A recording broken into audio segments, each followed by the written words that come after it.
When studying climate change, we really do need to look into the past a little bit. So we want to ask ourselves, how can we determine what the climate was 1,000 years ago? Well, we're going to have to make use of what we call proxy records. So a proxy record is a way that we kind of use the planet and natural hints to give us an indication of what the climate was in the past. It gives us a way to kind of estimate and extrapolate what may have happened, let's say 200, 300, 400, or 1,000 years ago before we were collecting data in the way that we do now. So an example of a proxy record would be what we're going to call ice cores. So it's literally a giant core of ice that's dug out from, let's say, one of the poles. And it can be cut into thin slices, and then those air bubbles within the ice core can be analyzed. And what we see is that we can use those air bubbles inside the ice core to measure the amount of carbon dioxide, methane, N2O at the point in time where those bubbles were formed.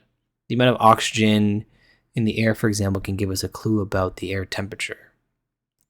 This is a way that we can kind of see, was it getting warmer over time, colder over time, or tracking a cyclical increase and then decrease in temperatures.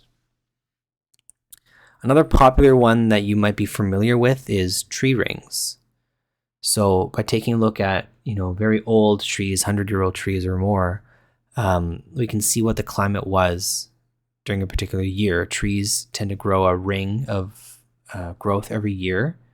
And so a warm, wet year will produce a thick tree ring, which is a good thing. And then a cold, dry year will produce a thin ring.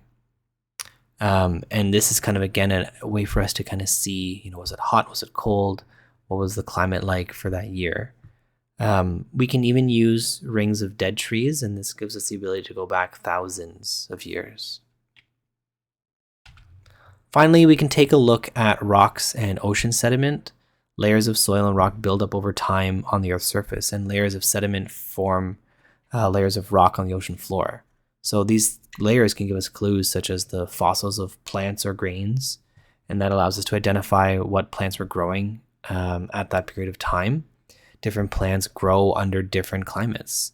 So some plants will only grow when it's warm. Some plants will grow when it's cold. Some plants will grow at certain pH in the water. We'll get fossils of marine life and plant life, and that kind of follows the same trend as before. We can also get an idea of the amount of precipitation. Thick layers of mud indicate more rain. Was because of soil that was washed into the water. So taking a look at things like ice cores, taking a look at things like tree rings, and taking a look at things like rocks and ocean sediment particles give us an idea of what the climate was back then. And taking all of those different factors into account allows us to make very, very good estimates for what the climate was, and then comparing it to the climate today and being able to see how things don't follow a predictable pattern anymore.